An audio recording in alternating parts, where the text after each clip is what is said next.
Anneysa, you know, with Apollo Total Health, your mission is sort of womb to tomb, in a sense. So if sort of someone lives for about 80 years, we're talking about 4,000 weeks of life. Correct. So, you know, every second and almost every day counts, because when you bring your life down to an idea of 4,000 weeks, suddenly everything becomes really important. So when your mission is womb to tomb, where are the areas that the focus is on?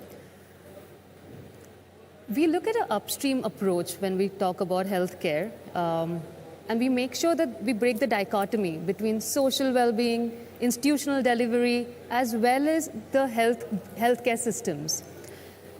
One thing we have realized that it's good to have interventions and initiatives, but if you're not complementing the government schemes, how far can you go? Our entire policy is such that the womb to tomb comes from first starting with a health camp. So early detection, let's understand, let's screen that village that we adopt. Our chairperson, Dr. Pratap C. Reddy's, very, very close to his heart is a place called Aragonda, very close to Tirupati.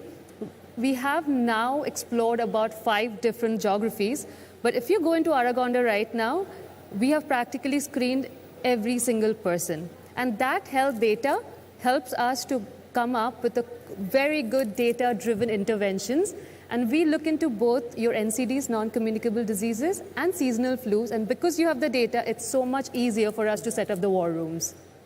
Yeah, sort of health. We were discussing how it's so important to sort of inculcate that from a very young age, because obviously the earlier you begin, the healthier you're going to be. And we were seeing pictures from Aragonda and from the Hygiene Park. So I'm first going to just come back to you, Anneysa. So, you know, you looking at like total health from when they're children all the way. So when it comes to this park, what was like, did you have in mind when Apollo like set this up? What was like really like the aim? We look at hygiene with Reckitt as a collaboration for total health.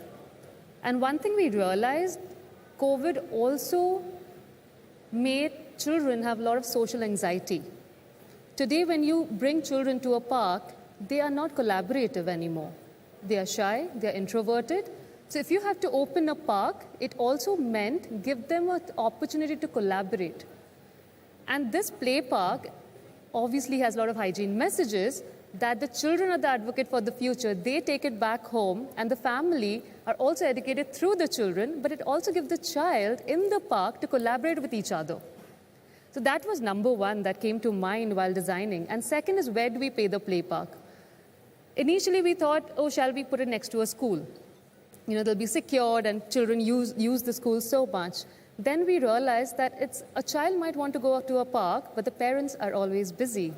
And we so easily just put the blame on the child and say, you know, they're always on their mobile phone. They are there because we are not able to give our children enough time these days.